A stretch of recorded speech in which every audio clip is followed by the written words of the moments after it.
आज मैं आपको सुनाने जा रहा हूँ मुल्क राज आनंद की लिखी वही कहानी द लॉस्ट चाइल्ड।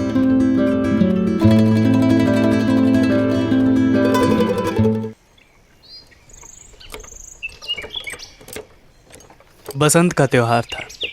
तंग गलियारों की ठंडी छांव से नए भड़कीले कपड़े पहने भीड़ निकलती दिखाई पड़ रही थी। कुछ पैदल चल रहे थे, कुछ घोड़ों पर सवार थे, कुछ बैठे हुए ले जाए जा रहे थे बांस पर और बैलगाड़ियों में।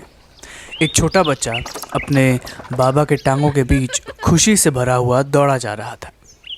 आ बेटा आ, बाबा ने पुकारा। जब वो पीछे छूट गया था, दुकानों के खिलौने देखकर उन्हीं में खो गया था। वही दुकानें जो कि रास्ते में लाइन से लगी थीं। आवाज़ सुनते ही अपने माँ बाबा की ओर लपका, मानो उसके पाँव भी माँ बाबा की बात मानते थे।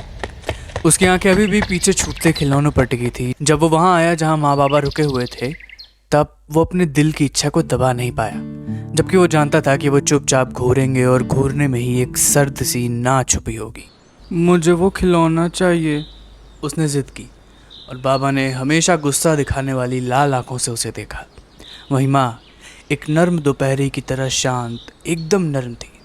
बच्चे को अपनी उंगली पकड़ाते हुए बोली, ये देख बच्चा, तेरे सामने क्या है। माँ फूलों से भरा सरसों का खेत दिखा रही थी, पिघले सोने के जैसा पीला और एक जैसे लंबे पर मीलों मीलों तक फैले। टिड्डियों का एक दल किसी अकेली काली मधुमक्खी की या फूलों से शहद की तलाश में लगी किसी तितली की उड़ान को काटते हुए अपने चमकीले पंखों पर शोर करते हुए उड़े जा रहे थे। बच्चे ने एक टक नज़रों से हवा में इनका पीछा किया, तब तक अपनी नज़रों से पीछा किया जब तक उनमें से एक ने अपने पंख स्थिर नहीं कर लिए और टिक नहीं गई। मौका मिलते ही बच्चे ने इसे पकड़ने की कोशिश की, लेकिन जब उसने अपने हाथों से बस पकड़ ही लिया था कि वो पंख फड़फड़ाते ऊपर हवा में चली गई। ए बाबू, पगडंडी पर आ, माँ की आवाज़ सुनते ही पीछे मुड़ा। फिर से खुशी से भरे हुए बच्चे की तरह अपने माँ बाबा की ओर दौड़ा और कुछ देर तक उनसे सट कर चलने लगा। मगर फिर से पगडंडी के किनारे बहुत सारे छोटे कीड़े मकोड़ों को बाहर आए धूप का आनंद लेता देख उसमें खोकर फिर पीछे छूट गया। ए बाबू, अब बाबा ने आवाज़ दी थी। वो दोनों पेड़ों के एक झुंड की छाया के पास एक कुएं की जगत पर बैठे हुए थे। वो उनकी ओर दौड़ गया। जैसे ही वो पेड़ों के झुंड में दाखिल हुआ, बच्चे पर फूल बरस पड़े और अपने माँ बाबा को भूलकर उसने बरसती पंखुड़ियों को अपने छोटे हाथों में इकट्ठा करना शुरू कर दिया। लेकिन तभी उसने फाख्ताओं का कूकना सुना और अपने माँ बाबा की ओर चिल्लाते हुए दौड़ गया, फाख्ता फाख्ता, और वो बरसती पंखुड़ियाँ उसके भूले हाथों से गिर गए। फाख्ता चिड़ियों को अंग्रेजी में डव कहते हैं।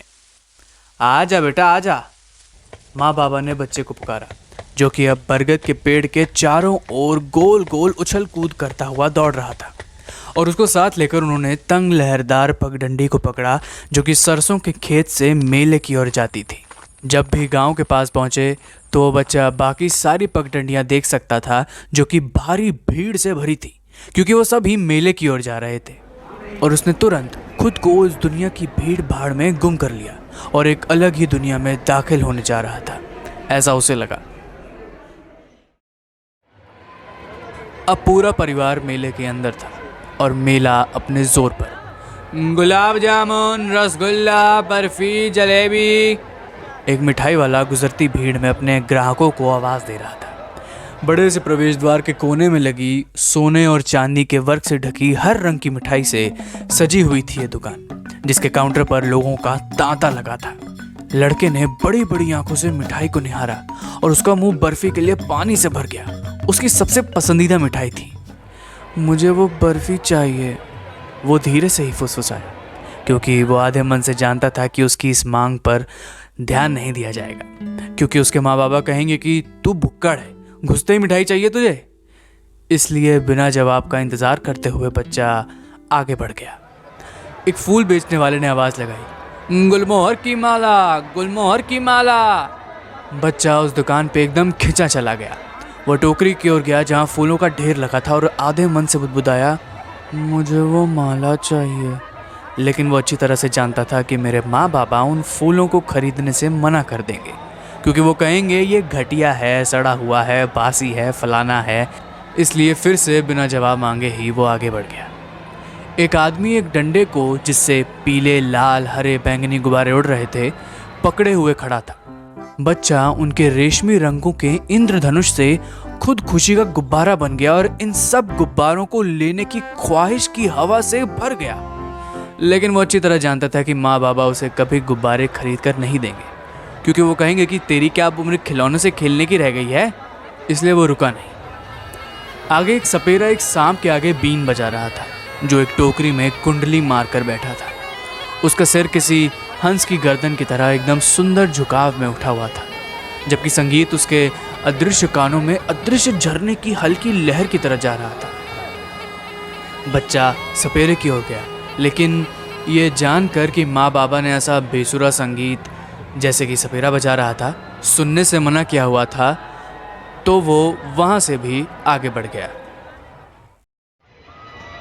एक झूला पूरे जोरों पर था।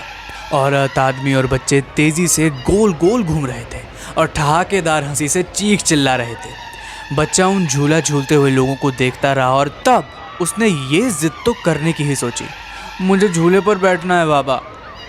कोई जवाब नहीं मिला। वो माँ बाबा को देखने के लिए पलटा, मगर वो दोनों वहाँ नहीं थे। दोनों तरफ देखने के लिए पलटा, वो तब भी वहाँ नहीं थे। उसने पीछे देखा, उनका दूर दूर तक कोई निशान नहीं था। उसके सूखे गले से एक भारी गहरी चीख निकली और अपने शरीर को एक अचानक झटका देकर वो जहां खड़ा था वहां से दौड़ा, सचमुच डर कर चीखते हुए, बाबा। उसकी आंखों से गर्म आंसू लुढ़क पड़े और उसका भीगा हुआ चेहरा डर से कांप रहा था। पूरी तरह डरा हुआ वो पहले एक तरफ दौड़ा, तब दूसरी तरफ, इधर उधर सब तरफ दौड़ा, न जानते हुए कि कहाँ जाए। माँ, बाबा, वो रो पड़ा। उसकी पीली पगड़ी खुल गई और उसके कपड़े धूल से सन गए। कुछ देर तक डर में इधर उधर दौड़ लेने के बाद वह हार कर रुक गया। उसका रोना दबकर सिसकियों में बदल गया। कुछ दूरी पर हरी घास पर वह आंसुओं से धुंधली आंखों से कई आदमी औरतों को बात करते देख सकता था। उसने पूरा ध्यान लगाकर भड़कीले पीले कपड़ों में माँ बाबा को देखने की कोशिश की, लेकिन उन लोगों में जो कि बस हंसने और बतियाने के लिए ही हंस और बतिया रहे थे, उनमें से किसी में भी उसके माँ बाबा का नामो निशान नहीं था। वो फिर तेजी से दौड़ा, इस बार मंदिर की ओर, जिस तरफ लोग भीड़ लगाते लग रहे थे। एक एक इंच की जगह लोगों से ठुसी पड़ी थी, लेकिन वो लोगों की टांगों के बीच से होकर दौड़ता हुआ उसकी हल्की सी सिसकी भी अभी बाकी थी। बाबा। मंदिर के प्रवेश द्वार के पास पहुंचा तो भीड़ बहुत ही घनी हो गई। लोग एक दूसरे को धकेल रहे थे। भारी भरकम लोग, चमकती हुई हथियारों जैसी आंखों वाले और मजबूत कंधों वाले लोग। बेचारे बच्चे ने उनके पैरों के बीच से रास्ता बनाने के लिए जद्दोजहद की, लेकिन उसे उनकी बेदर्द आवाजाही में इधर उधर फेंक दिया गया। वो बस पैरों के बीच कुचल ही गया होता अगर वो अपनी आवाज़ की ऊंची आवाज़ तक ना चीखा होता, माँ बाबा। उस उमड़ती भीड़ में से एक आदमी ने उसका रोना सुना और बड़ी मुश्किल से झुकते हुए उसे अपने बाहों में उठा लिया। बाबू, कैसे आए हो यहाँ? किसके लड़के हो? उस आदमी ने पूछा और भीड़ से बचते हुए निकला। बच्चा अब पहले से भी और बुरी तरह झटपटा के रोने लगा, मुझको माँ चाहिए, बाबा चाहिए। उस आदमी ने झूले पर ले जाकर शांत करने की कोशिश की। घोड़े की सवारी करेगा बेटा? उसने प्यार से पूछा। और जैसे ही वो रिंग तक पहुंचा, उस बच्चे का गला हजारों सिसकियों में फट पड़ा और वो केवल चीखा, माँ बाबा चाहिए। वो आदमी उस जगह की ओर बढ़ा जहां सपेरा अभी भी झूमते नाक के आगे बीन बजा रहा था। अच्छा, गाना सुन ले बच्चा, उसने कहा। लेकिन बच्चे ने अपने कान अपनी उंगलियों से बंद कर लिए और दोगुनी आवाज में चीखा, मुझे माँ चाहिए। आदमी उसे गुब्बारों के पास ले गया, ये सोचकर कि गुब्बारों के चमकदार रंग उसका ध्यान बटा देंगे और उसे शांत कर देंगे। ऐसा इंद्रधनुष वाला गुब्बारा चाहिए? उसने बिलखते हुए बच्चे से पूछा। बच्चे ने उड़ते गुब्बारों से अपनी आंखें घुमा ली और बस सुबकता रहा, माँ बाबा चाहिए। वो आदमी अभी भी बच्चे को खुश करने के लिए मुख्य द्वार पर ले गया, जहां फूल वाला बैठा हुआ था। अरे देखो देखो, कितनी खुशबू आ रही है, गले में डालने के लिए माला चाहिए? बच्चे ने अपनी नाक टोकरी से घुमा ली और दोबारा सिसका, माँ बाबा चाहिए। उस बच्चे को मिठाई से खुश करने का सोचते हुए आदमी उस बच्चे को मिठाई की दुकान के काउंटर पर ले गया। कौन सी मिठाई पसंद करेगा बाबू? उसने पूछा। बच्चे ने अपना चेहरा मिठाई की दुकान से घुमा लिया और केवल सिसका, माँ माँ बाबा चाहिए।